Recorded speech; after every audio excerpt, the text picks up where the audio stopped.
On the surface, it looks like Apple is having a pretty good year. After all, it did become the world's most valuable publicly traded company.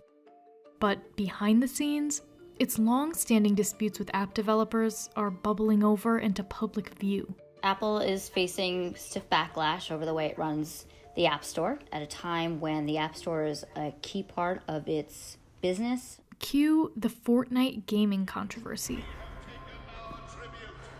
Over the summer, Epic Games publicly rebelled against the App Store's 30% fees and urged players to join its fight against Apple. Ladies and gentlemen, Apple just banned Fortnite. What? It's going down. Apple versus Fortnite. They're probably the one company out there right now that is so beloved by the public that they'll be able to at least, put up the best fight. It's not just Epic Games. Spotify, Airbnb, Tinder, Facebook, and Netflix have all had disputes with Apple over App Store rules, all while lawmakers are scrutinizing Apple and other tech companies for potential antitrust violations. What's to stop Apple from increasing its commission to 50%? We have never increased commissions in the store since the first day it operated in 2008. So, what are app makers asking for? And is Apple going to listen? First, it's important to understand how crucial the App Store has become to Apple's business. In recent years, Apple's been shifting its focus from selling more devices like iPhones to selling more software and services. Think Apple Music, Apple Care, and of course, the App Store. Apple One gives you and your family all the services you love in one simple plan. In 2020, its services business, which includes the App Store, helped the company set a new sales record in the June quarter. Apple doesn't break out its App Store revenue, but analysts estimate it brought in roughly $17.5 billion for fiscal year 2020.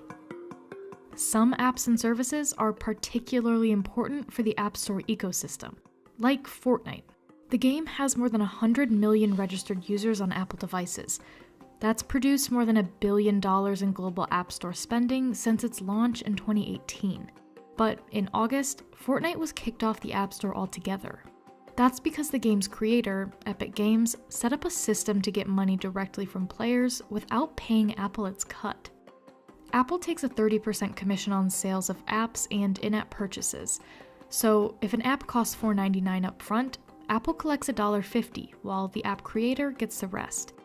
Same goes for if you use an app to buy digital goods, like virtual weapons, or sign up for a subscription to a monthly service.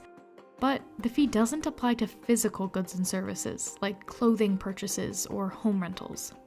What Epic Games did was it tried to skirt that commission by adding its own payment system to the Fortnite app on iPhones and iPads. That goes against Apple's rules. Apple pulled Fortnite from the App Store, Epic sued Apple, and then Apple filed a countersuit.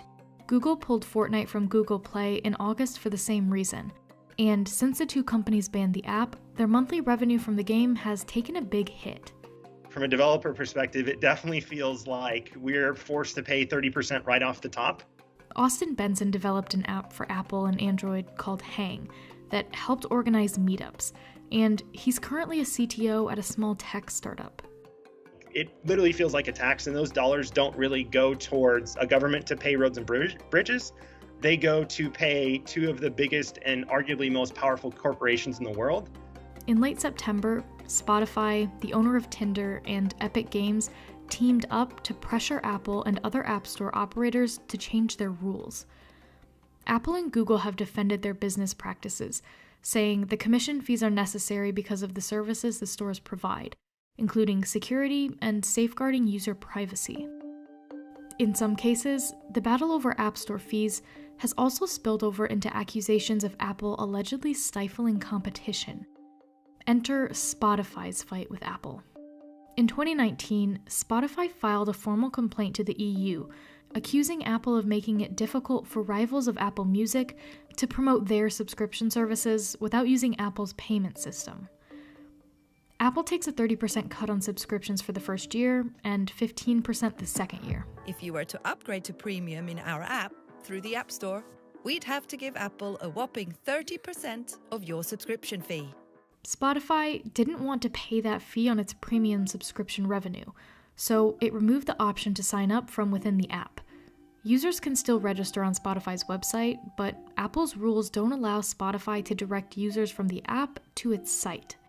Netflix has taken a similar approach, telling users you can't sign up for Netflix in the app, and Tinder charges members more to sign up in the app compared to its website. Apple said that developers are free to promote other pricing outside of the App Store, including on television and billboards. Certainly when you see the big heavyweight companies like Netflix and Spotify make that move, you can imagine that other companies are considering the same thing. But you look at a Netflix and a Spotify, they're in a better position in the market themselves, so they could potentially do a TV commercial that says sign up here. Smaller companies may not have that ability. Apple has said it doesn't give its own products an advantage, and that its 30% fee is in line with the rest of the industry. But if you're an app developer, your business largely depends on just two companies, Apple and Google. Roughly 95% of all mobile app spending in the US happens on the App Store and Google Play. We have Congress, the Department of Justice, the European Union, the FTC, they're all investigating Apple and other technology giants too on antitrust grounds. Google and Amazon and Facebook, they're under the spotlight as well. The attention though with Apple by these government entities though has so far centered largely around the App Store. And the App Store has become essentially Apple's bread and butter. In late September, Apple said it would exempt some apps from paying commissions on virtual events hosted during the pandemic. But many app makers say they want Apple to review its commission policies altogether. And Apple's legal battles aren't going away anytime soon. Depending on how things play out, the Fortnite case could have a lasting impact on how much revenue developers are able to keep and how apps accept payments altogether. The biggest thing that I'm watching on the sidelines is Apple going to continue to take 30%? Because that is just a large number off the top, which means I have that much less to hire sales and marketing teams, hire other developers, and get my product out to other people, and it makes it that much harder as a small business to survive. There are all sorts of possibilities as to what could happen, or things could stay the status quo. But given the importance of the App Store to Apple's bottom line, should the outcome be such changes, that could have a serious effect on Apple's finances.